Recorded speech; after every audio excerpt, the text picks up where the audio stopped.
The Shield and Hiding Place is about the religious life of the armies in the Civil War. He is also he is the author of Episcopalians and Race, which is now used by the Episcopal Church for use in its anti-racism training.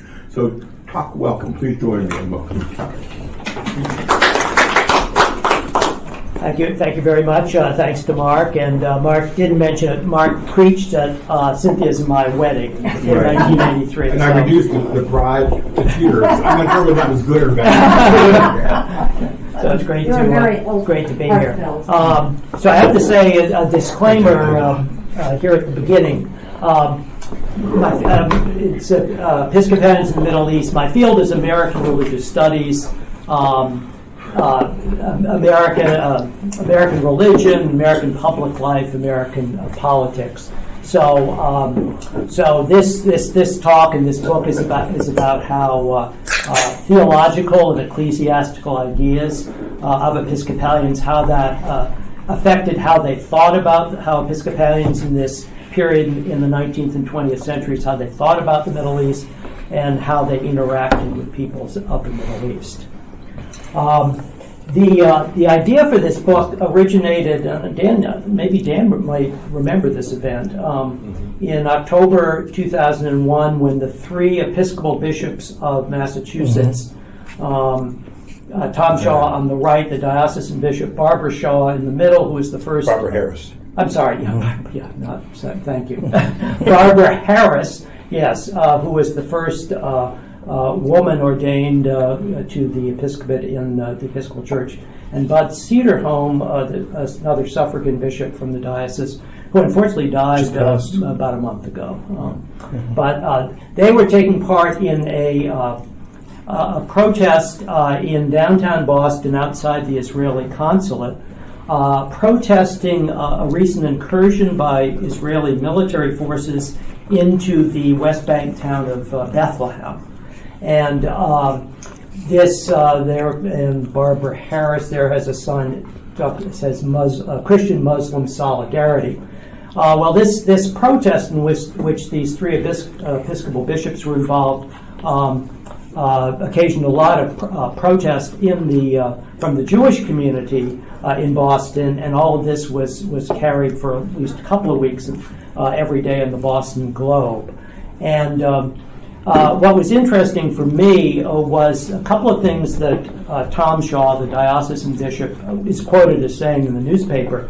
One, he was pointing out that Christians that he as a Christian was particularly concerned about the violence that was taking place in the birthplace, the town where Jesus was born. So this idea that Christians had understandably a particular affinity for Bethlehem. And the other thing that he pointed out to me that was of interest to me, specifically as a historian of the Episcopal Church, he said that there had been, he and the other bishops were participating in this protest because of their long involvement of the Episcopal Church in the affairs of the Anglican Church, currently, not originally, but now Palestinian. This long-term involvement of the Episcopal Church in the Middle East. And having another one of my publications is a history of the Episcopal Church. This was news to me at that time, and checking other histories of the Episcopal Church, very little, virtually nothing about this history of Episcopalians' involvement in the Middle East. So I saw that as 20 years ago as a reason to get involved in this research. And actually, the only thing that I initially could come up with as a history was this 40-page booklet, The Episcopal Church in the Middle East, written by Charles Thorley Bridgman, who was a Episcopal missionary in the Middle East from the mid-1920s through the mid-1940s. And reading this particular book did give me the idea for a title for my book, where he emphasizes that the original homeland of the Middle East is the original homeland of Christianity. So this idea, the that the Middle East is the Christian homeland, and that is the particular connection that Christians have with it. This idea of Christian homeland, though, is a topic that has quite a bit of conflict within it, as I'm going to show as I talk here. My book focuses on 5 main topics relating to ideas and activities of Episcopal Church leaders in the Middle East. In order, really, sort of from the first, it was evangelization of Jews and Muslims, converting the people of the Middle East to Christianity. That project never really got off the ground. So quickly, Episcopal missionaries in the Middle East turned instead to ecumenical outreach to Eastern Christians, that is, building up the Eastern church bodies in the Middle East.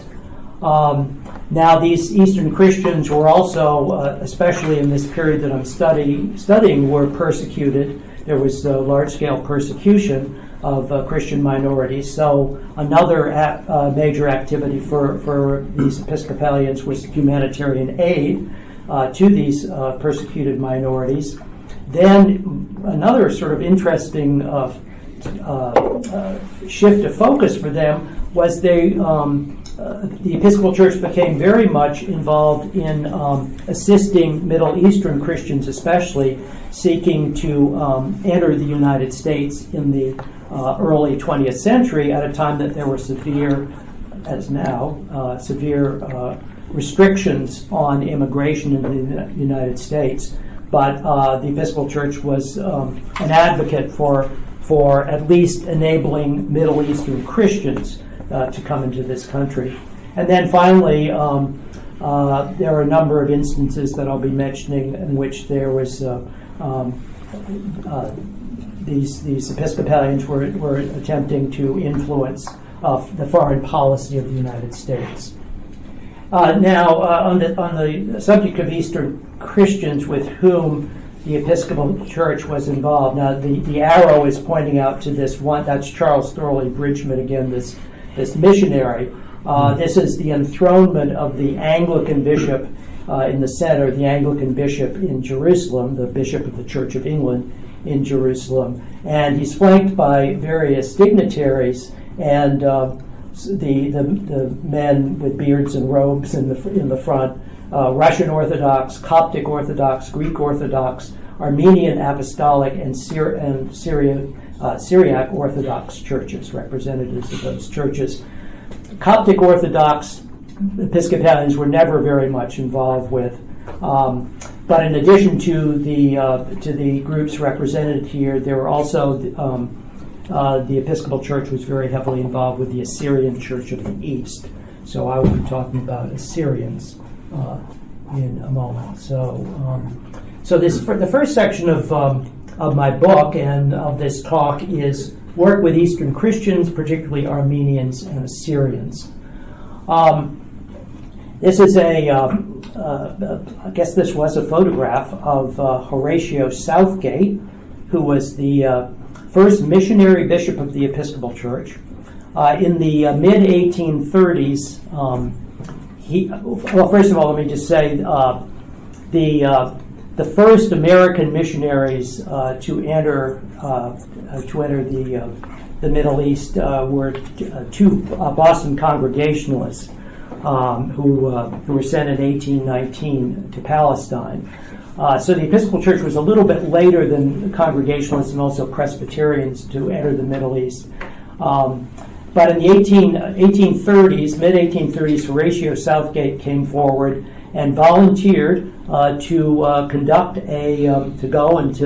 to travel around the Middle East, beginning in Istanbul, then known as Constantinople, and just sort of find out what was happening there, with the idea that he would begin sort of by doing this, he would begin sort of a mass conversion of Muslims and Jews in the Middle East to Christianity, and he just wanted to go and explore that, see what he could do.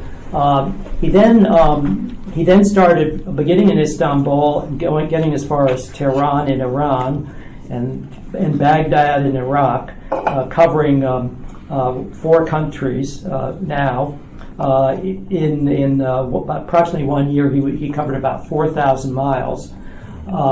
It's amazing. I guess he had the support of the Sultan at the beginning of that, because it's sort of amazing to me that he survived that trip. But he had this rather amazing trek through the Middle East, Armenia, Kurdistan, Persia, Mesopotamia being Iraq today, and he wrote a 2-volume work talking about his adventures. Really, in the 1840s, he was chosen by the Episcopal Church.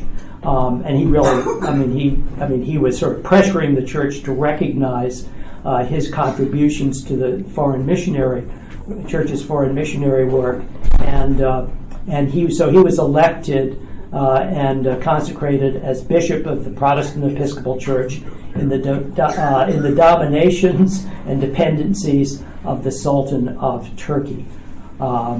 And he held that post for about 10 years. He mainly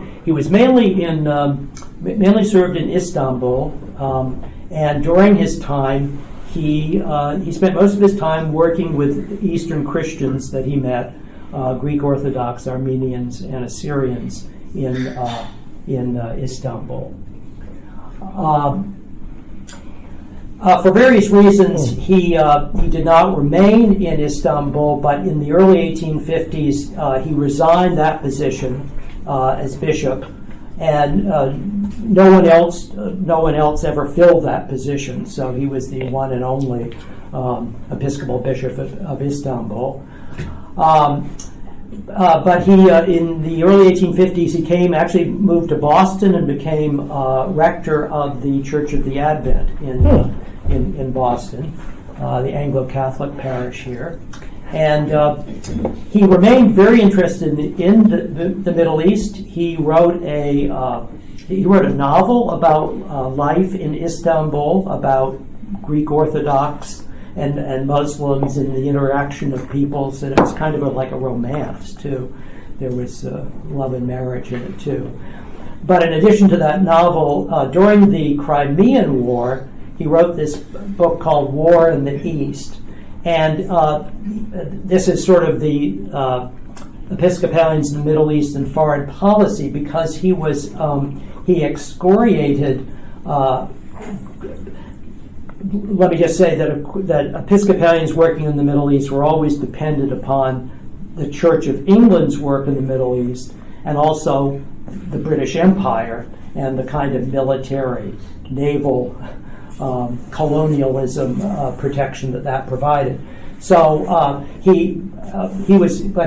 during the Crimean War, he excoriated Great Britain for being allied with the Ottoman Empire and with France and a few other countries in this war, and being at war with the Russian Empire. And his argument was the Russian Empire has always been one of the protectors of Christians in the Middle East, and so why are we fighting with a non-Christian power against a Christian power? And he was particularly angry that England, the motherland of the Episcopal Church, the bulwark of Protestantism, that England was fighting on the side of Muslims, and also with French fighting on the side of the Church of Rome and the papacy, because this was another continual theme that Episcopalians were always trying to build up the Eastern churches as kind of a bulwark against the growth of papal Catholicism in the Middle East. Anyway, this book and this particular subject I had no idea about before I started this research. Now, continuing with involvement with Eastern Christians, defense of Eastern Christians, beginning in 1894, continuing through 1896, there was the beginning of mass violence of forces of the Ottoman Empire against Christian minorities in the Middle East, and this certainly got the attention of virtually all the Western powers, including the United States. This is this time when this Orientalist imagery of the unspeakable or terrible murdering Christians and both Christian men, women, and children here. So in response to these so-called Hamidian massacres, in which approximately 200,000 people died, the Episcopal Church became involved in trying to assist, trying to end that slaughter. Henry H. Satterley had been in the late 19th century was a rector of a church in Manhattan, in New York.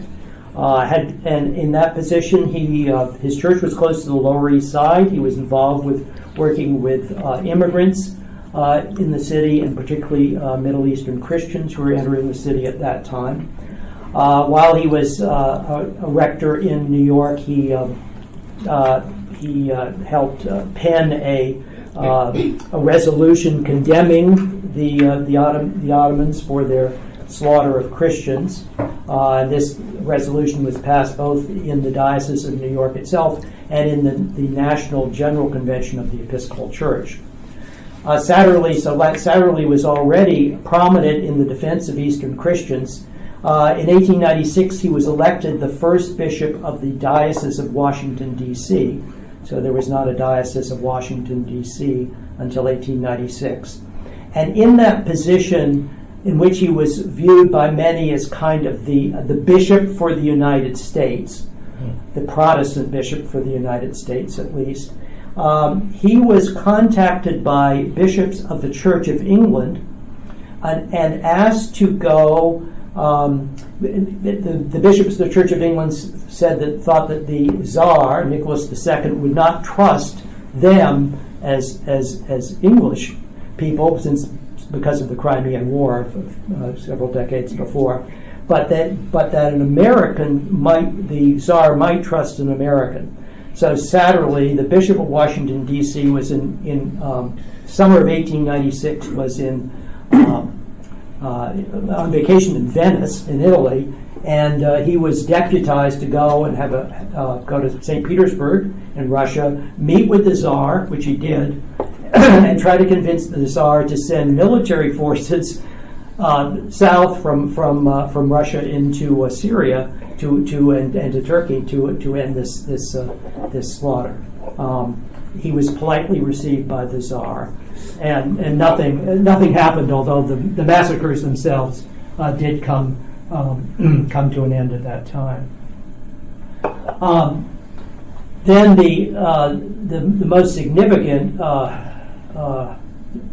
attacks on Christians occurred in the Middle East between 1915 and 1922. This is the time of the Armenian genocide. Approximately 1.5 million Armenians were killed. There were maybe as many as 500,000 Assyrians killed, and a couple of 100,000 Anatolian Greeks during this period. And once again, this came to this was also during the First World War, it should be said, but it came to the attention of the West, and because even when the United States went to war against Germany and Austria-Hungary in 1917, the United States never declared war on the Ottoman Empire. So Americans were still able to get into the Middle East during the war. And this American Committee for Relief in the Near East was set up. Episcopalians were among the leaders. It was all sort of the major Protestant, Catholic, and Jewish groups in the United States were involved in this campaign to raise money to assist suffering Christians in the Middle East. This organization later became known as Near East Relief. And these images, so this is the one on the left, famous picture of a woman in a forced march through probably the Syrian desert, and then this idealized picture of this mother and child in ruins. What was probably a fair representation of things, but also certainly kind of made an emotional appeal to the American public. In 1923, so after the war, there was a Turkish war for independence. The Ottoman Empire ended. The Turkish Republic began, and because the Turkish Republic was a different government than the Ottoman Empire, a peace treaty needed to be made with that new government. Excuse me. So there was a conference in Lausanne, Switzerland, a peace conference. That's a picture of the Turkish delegation there, and the Allied nations worked out a peace treaty with the Republic of Turkey. The United States was not actually involved in that treaty because the United States was not at war, had not been at war with Turkey or the Ottoman Empire. But the separate Lausanne Treaty was hammered out. Joseph Clark Grew, who later became the first U.S. ambassador to Turkey, and he was a very active Episcopalian. He was involved in those deliberations. And then this treaty, which was worked out in 1923, in early 1924, had to be ratified by the Senate of the United States, and there was because of all the strong feeling against the Turks, there was like a 2-year debate about whether that should be ratified. The Episcopal Church got involved in that. This was on Easter Monday in 1926 in the New York Times. There was a protest from 110 Episcopal bishops saying to the Senate, "Do not ratify this Lausanne Compact or treaty," because basically saying Turks are murderers of Christians. And they also held up this image here of in the middle there about Christian women being held in Turkish harems. So this kind of sexual sex was thrown into this too, and so these 110 bishops strongly protested. The leader of these of the bishops was William Manning, who was the bishop of the Diocese of New York, and that is Bishop Manning in his chaplain's uniform during the First World War. Manning was High Church Episcopalian, always strongly involved in work with Eastern Christians and ecumenical relations with Eastern Christians. His main opponent was another bishop, Charles Henry Brent, who was one of the most well-known and most respected church leaders of this period. He had been a missionary bishop in the Philippines before becoming bishop of the Diocese of Western New York. And Brent, who was an internationalist, who was an international ecumenist, was very much in favor of this pact, and his argument was that Christians needed to live at peace with other nations, with other peoples, and that therefore the Christians ought to back the signing of this peace treaty between the United States and Turkey. So there was going back and forth. I mean, even though Manning had more people on his side, Brent was such a major figure that these two bishops sort of sparred with one another for several months about the treaty. Eventually, the treaty was rejected by the Senate. However, Calvin Coolidge, the president, then simply set up diplomatic relations on his own with Turkey. So So in some ways, Manning won the debate. On the other hand, he lost because the president just went ahead and did what he wanted to do anyway. Finally, in terms of Eastern Christians coming relationship with Eastern Christians, Jacob Rees's How the Other Half Lives, very famous book about conditions in the immigrant neighborhoods in New York City, and the Episcopal Church, being headquartered in New York, thought that there should be a response to this. So the people who were responding were sort of half social gospelers who believed in that the gospel had something to say to everyday life, and the other half were people who were kind of afraid of the old world ideas, ignorance and vice that immigrants were bringing to the United States, and so both these people, speaking from sort of different sides of the church, did think that the Episcopal Church did need to do something about this.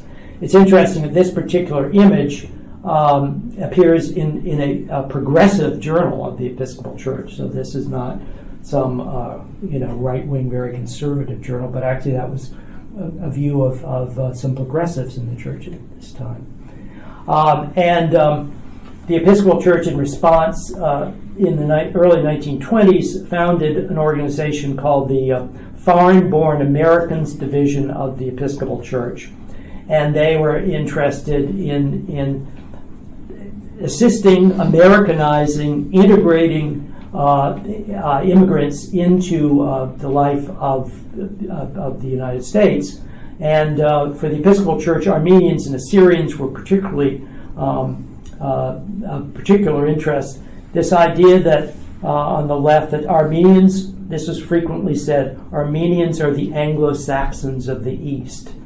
So that meant that this was a kind of a fantastic view, but this actually helped. This idea that Armenians somehow were Anglo-Saxons helped integrate them, and the fact that they were Christians helped integrate this particular immigrant group pretty rapidly into American life. And this other idea, this is a quotation. These pages come from this book. Thomas Burgess was the head of this Foreign-Born Americans Division.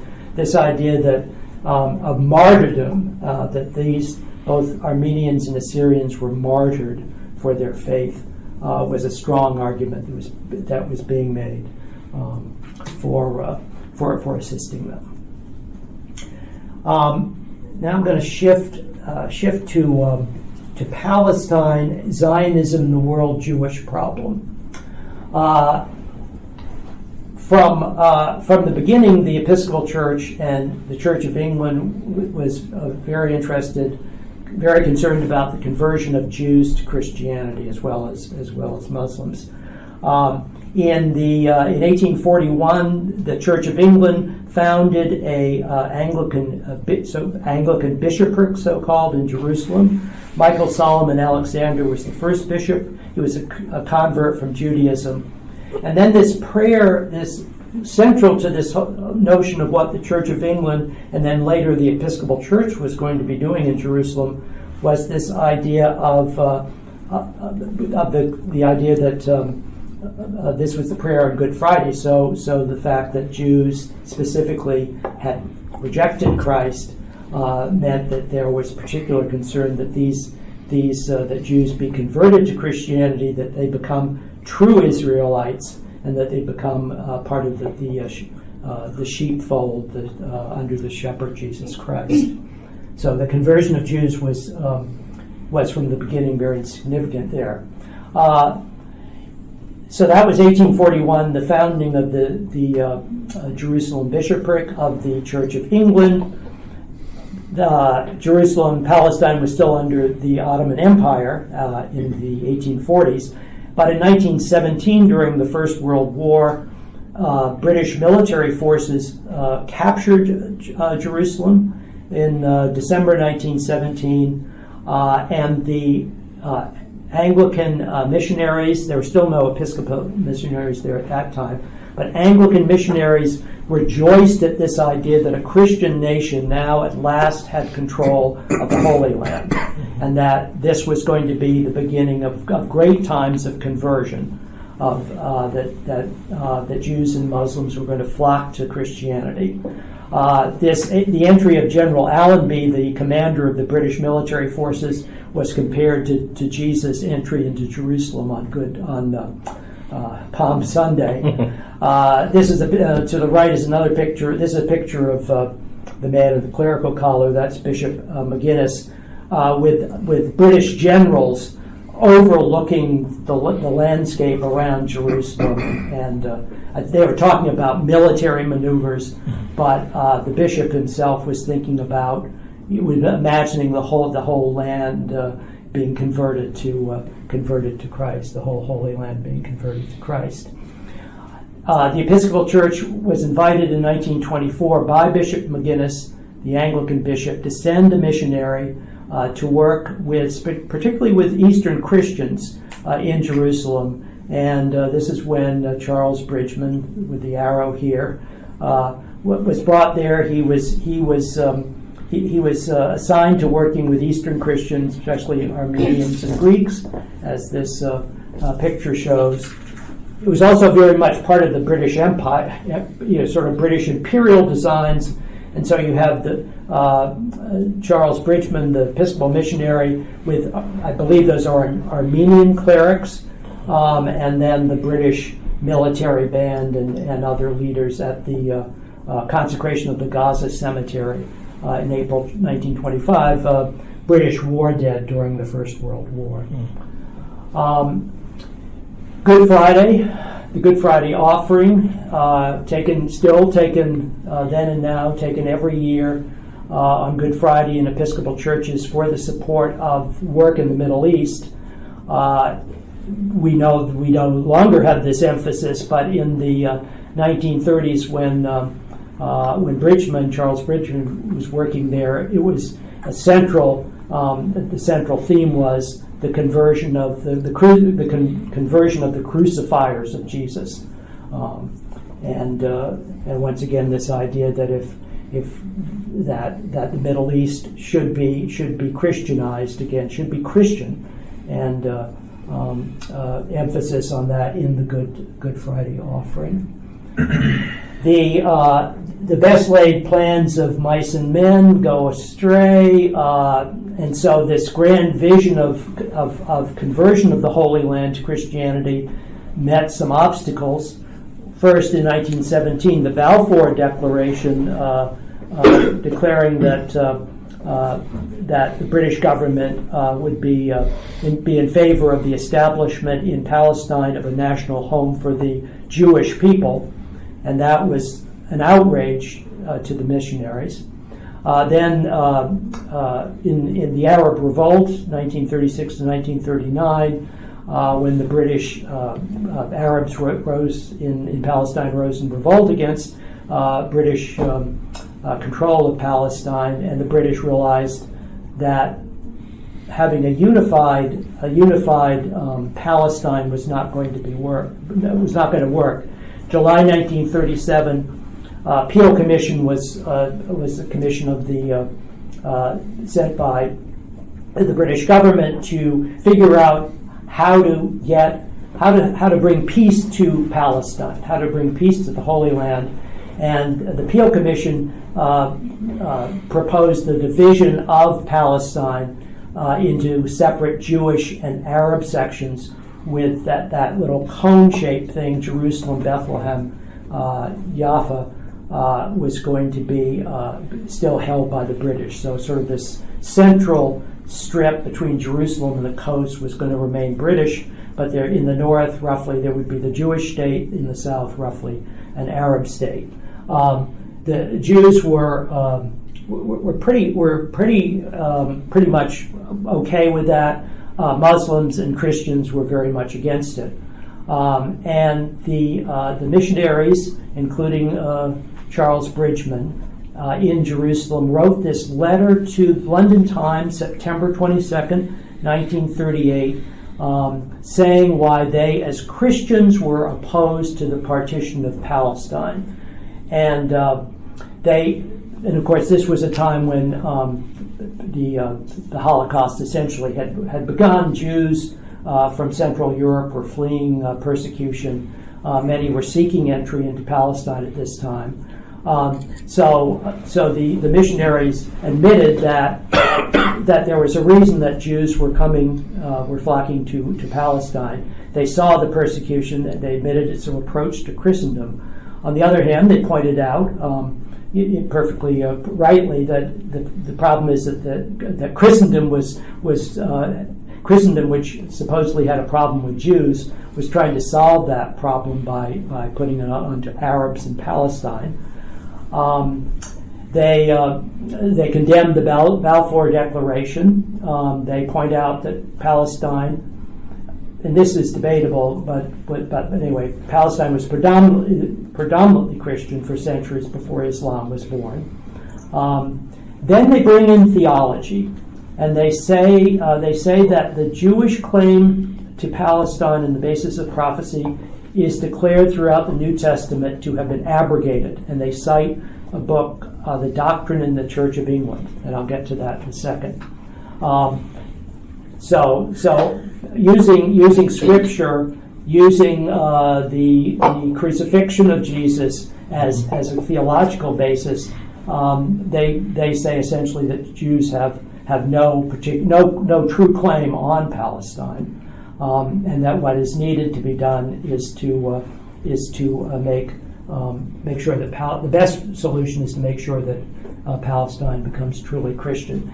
Now, when the bishops were saying that the Jewish claim on Palestine had been abrogated by the New Testament, they were citing this book, Doctrine in the Church of England. So these were both Anglican clergy and Episcopal clergy, citing this recently published book, Doctrine in the Church of England, which has this long, this is basically a paragraph, but arguing how, and this is supersessionist theology, sort of classic supersessionist theology, that with the crucifixion of Jesus on Good Friday, Israel ceased to could no longer make claim to any of the promises of God from Old Testament times, but the church had become the true and new Israel. So this argument was essentially saying that it was the church and Christianity that theologically had a right to had a claim on the Holy Land and on the Palestine, not Jews in any way.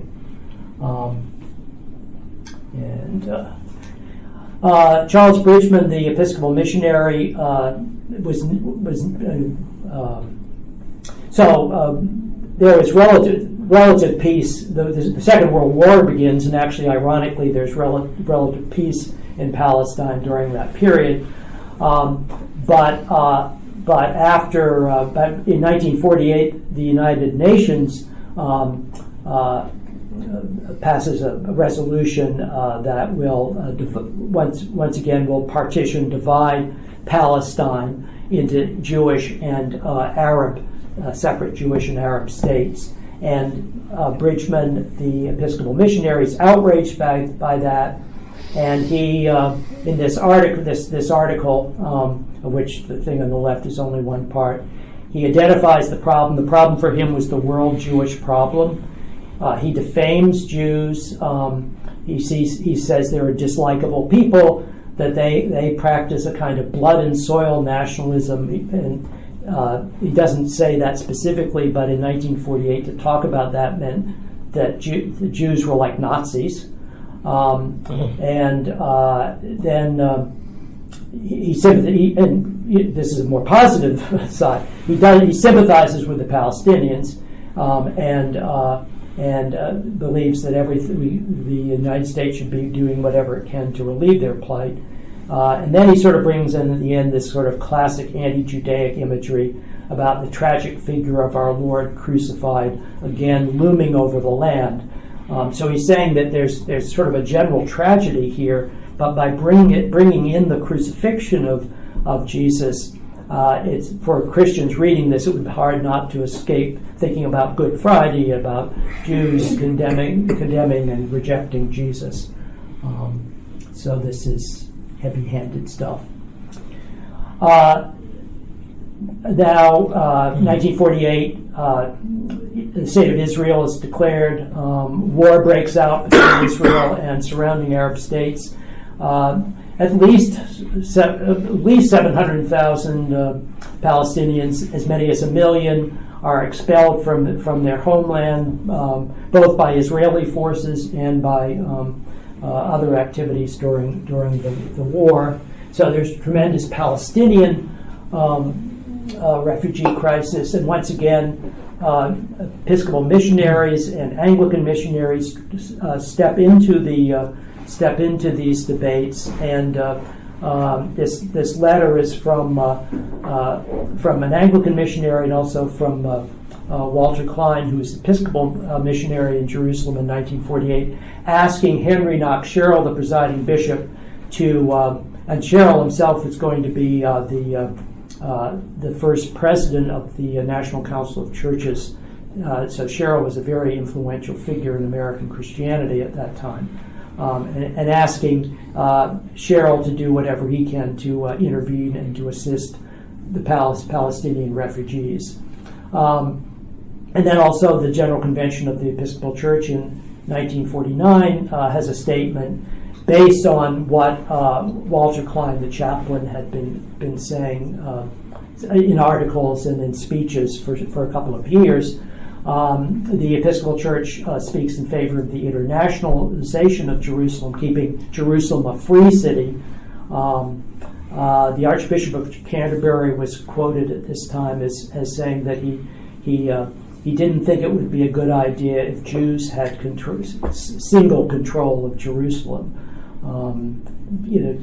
Sort of once again kind of demonizing Jews. So internationalization of Jerusalem, providing permanent relief for hundreds of thousands rendered destitute refugees, and the fixation of true borders under international guarantee, in the hopes that would bring peace. 2 minutes. Yeah, and I think, and I'm going to actually, and just this is the final word. I've talked mainly about clergy. These are three lay people, three lay Episcopalians who were involved in the anti-Zionist movement. Virginia Gildersleeve, Dean of Barnard College; William Eddy, who was a diplomat, and here he is. He was brought up in Lebanon, in Beirut, and son of missionaries. And here he is acting as a translator for this famous meeting between Franklin Roosevelt and King Ibn Saud at the Suez Canal in 1945, talking about the division, what's going to be happening in the Middle East after the Second World War. And Kim Roosevelt, who was the grandson of Teddy Roosevelt, was a U.S. intelligence officer who was also active in Episcopal circles. They are involved in the founding of three major anti-Zionist organizations in this period between 1948 and 1951. These organizations, it was very clear from the beginning they were funded by oil companies, but also in 1967 it came out that they were also funded by the CIA, for which Roosevelt himself worked. So, but once again, these saying that anti-Zionist organization saying that not only is Zionism unfair to the Arabs of the Middle East, but also is bad for U.S. foreign policy as U.S. foreign policy. So I've gone pretty quickly. I've done a lot, and thank you, John. I'm done. I'm going to give first voice to Dan, who actually reviewed your book. The Living Church. Is that yes, right? Which has been referenced here already, the Living Church. Okay. And what would you like to voice? Do you have any comments, or do you have any questions for Dr. Well, I've already praised your book in print. Yes, I know, which I appreciate. So you and I have had a conversation for probably 15 years about this project. Right.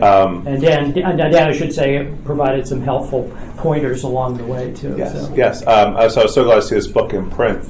I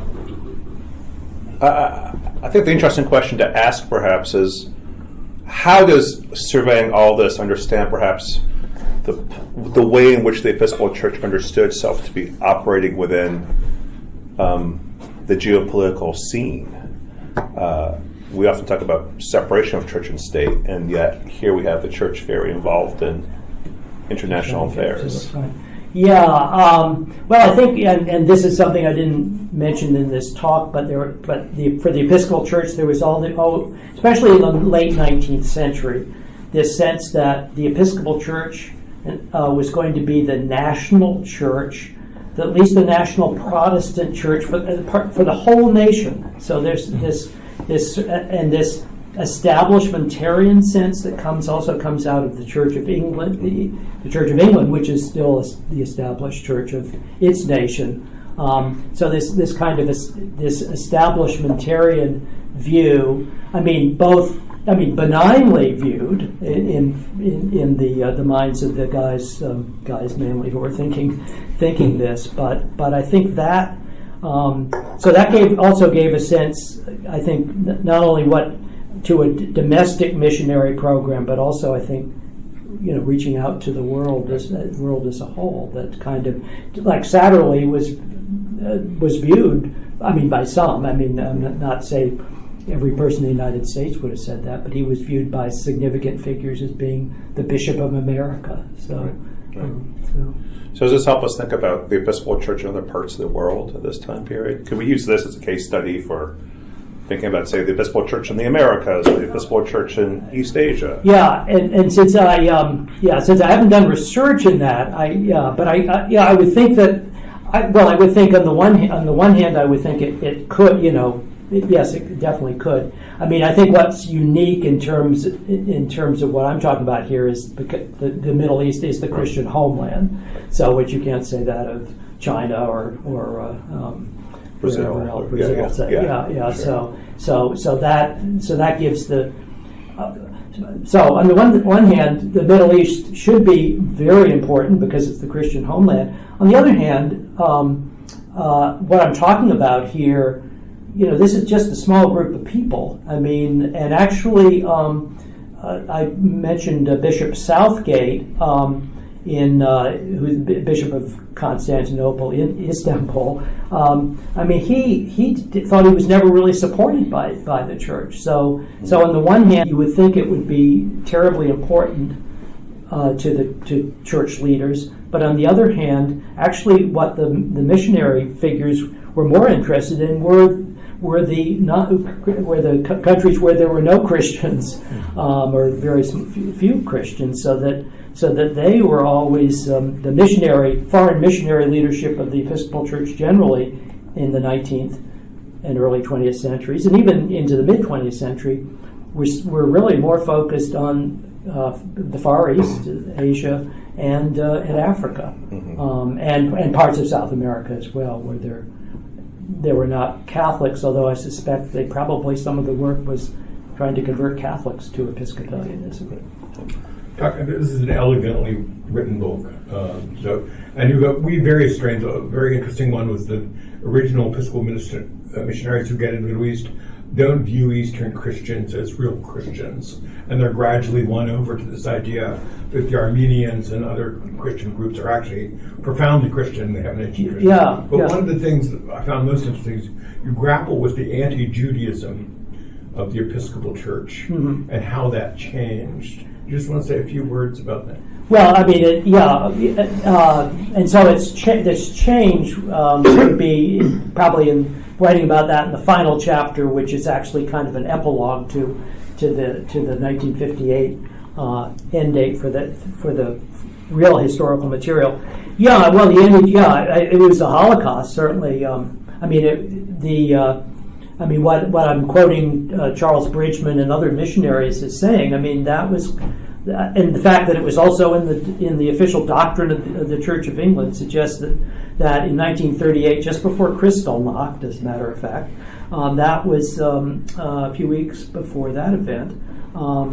That was considered to be okay, and just sort of standard Christian teaching. But I'm, as I read this material now in the current day, I'm assuming it's the Holocaust, and certainly in the early 1960s, at the same time that Vatican II was changing the doctrine about Jews being responsible for deicide, the Episcopal Church at that same time was changing, and I've not done research in the papers but I'm assuming there would be conversations about the Holocaust and the importance of Christian-Jewish relations. Anybody like to? What's the question? Yes. Question about anti-Zionism, one of the last slides in your Episcopalian Church. Yeah. So was the philosophy there? Was it more of a sort of live and let live, like let the Jewish people do as they please, just give the Episcopalian Church out of it? Was it a Jewish people or the Jews should stop, trying at all, or was it more of like this should be a Christian land? Like, what was kind of the end goal there? Well, I think so. The last slide with lay Episcopalians, they were Episcopalians who were both active in the church and in political and social events. I think for them they were talking mainly about what they saw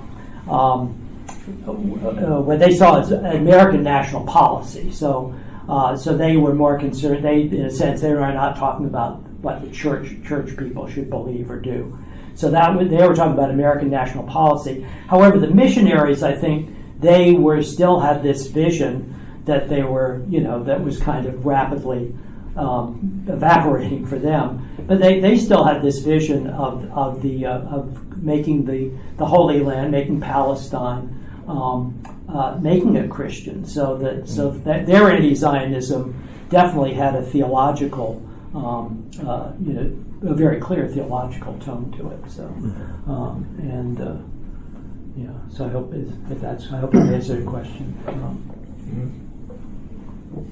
So have you seen the strains of Zionist Christianity and anti-Zionist Christianity in the United States and the American scene? Have you seen that played out historically through this? Because of course, the image that most people have is of the Zionist evangelicals.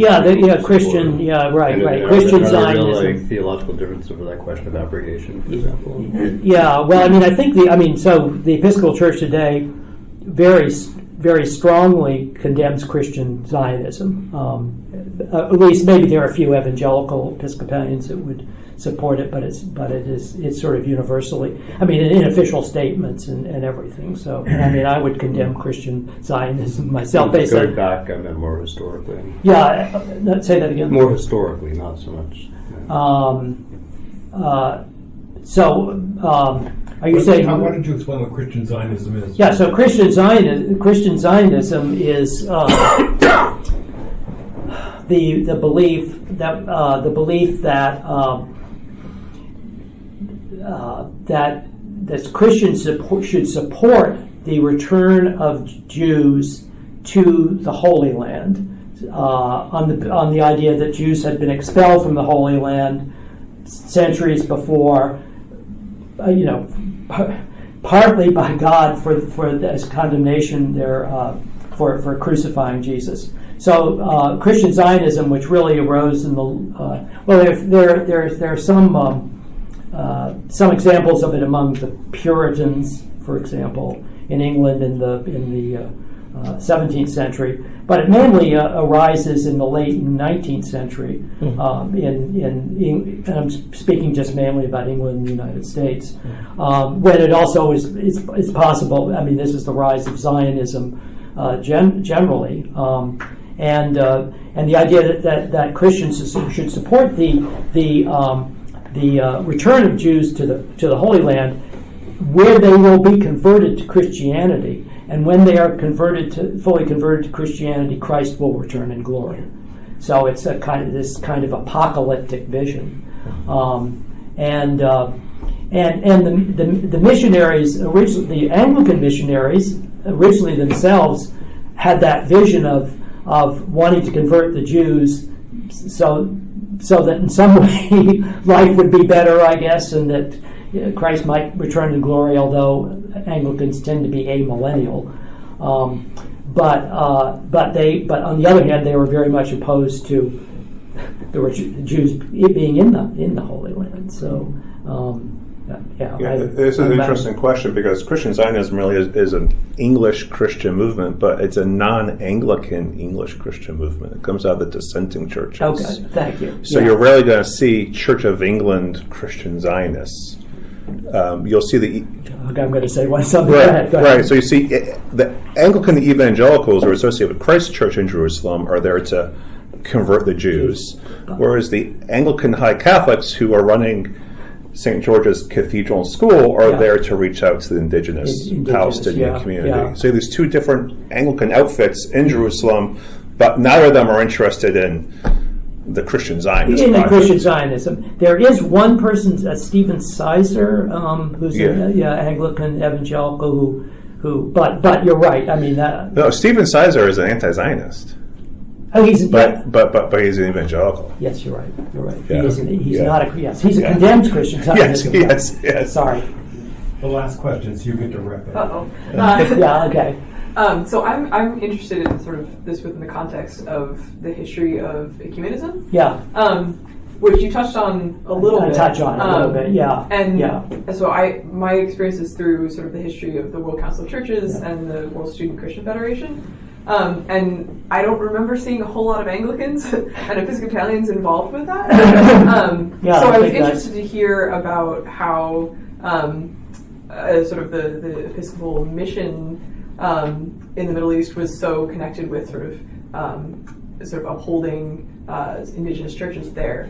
I was wondering if you could say a little bit more about sort of the history of Episcopalians within the ecumenical movement, especially in that early 20th century period. Yeah, well, I think Brent, who was in the cover at the time, that picture, I think he probably was pretty much, you could say, the major one. There are a couple of others in the Church of England offhand. I couldn't. Yeah, I mean, I think that in terms of the people I've been talking about, although this does also predate the ecumenical movement of the 20th century, but they were like working on their own in the hopes of both sort of trying to help out these persecuted people out, and to maybe convert some of them to Episcopalianism or Anglicanism, I don't think they're. I mean, I don't know, Dan, if you know more about this than I do about ecumenism. About the ecumenism. Yeah, I mean, Charles William Brent essentially establishes the Faith and Order Commission. Yeah. For the World Council. Yeah, I mean, so there he was. Yeah. But, there's the land of the quadrilateral. I mean, there's Huntington and this whole idea. And Huntington, the Episcopal Church would become the center for unifying Christianity. And you're right, and that's in our prayer book and all that. But of course, the idea is that the Anglicanism will be the center. So it's not kind of, in a sense, it's not truly ecumenical because it's not sort of trying to learn from other people. It's sort of like, well, they can learn from us. They're like Catholics. All the churches are equal, but the Episcopal Church is the most equal. Yeah, right. Thank you. Please join me in thanking Tom for. Thank you. Thank you. Do you have things for the book? Do you have I'd say that again. Do you have any slips for ordering the book? Or? Yeah, I do. Yeah, I can. Okay. So I strongly urge. I read it. It was a page turner, and I urge Tuck that the aging Johnny Depp should play him in the TV movie. So I have it if anybody wants to take. It's very expensive. You can get it for $77 with that. I just actually bought a copy. So I'm going all the time on Amazon to see how much it's cost. 77 in terms of the new book is still the least expensive way to buy it. But there was a used copy for $46. But I bought it because I thought I could. So we're really cheering up about that. I found it very valuable because I didn't know much at all about Christianity in the Middle East. And I found it to be a really valuable read in terms Oh. of putting things in order. Well, thank you. And our friend Darrell Hart, who's an evangelical, was saying the same thing to me. Another friend like Margaret. Daryl Hart and I agree on one thing. Yeah, that's right. Yeah, that was the. They were all in graduate school together. Yes. Right. Exactly. So thank you all.